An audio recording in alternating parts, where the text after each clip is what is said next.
As we try to get bright hope for tomorrow, I want to talk with you about one of the most famous passages in all of Scripture. It's Psalm 23, and specifically it's Psalm 23, verse 4. It says, "Even though I walk through the valley of the shadow of death, I'll fear no evil, for you are with me." It's a passage of Scripture that is honest, that terrible times and terrible seasons exist. There is such a reality as the valley of the shadow of death. There are times in our life when we feel that our very lives are threatened. There are times in our lives when our very lives are threatened and the lives of those we know and love are threatened.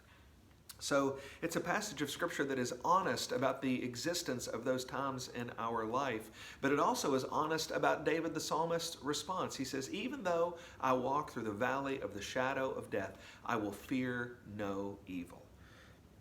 Even though he's in a scary time, he's not afraid. Why isn't he afraid? Well, it's not because the valley of the shadow of death isn't scary.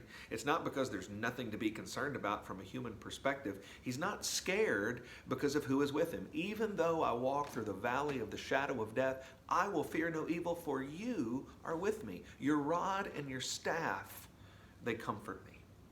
David has hope and confidence in his scary time because God is with him. He never leaves him or forsakes him. We can have confidence in our scary time because as we trust in Jesus Christ, we have confidence in the same promise that he will never leave us or forsake us, not even in the valley of the shadow of death. So even in a global pandemic, we can have bright hope for tomorrow, and I share that with you, hoping that you'll stay encouraged until we're together again.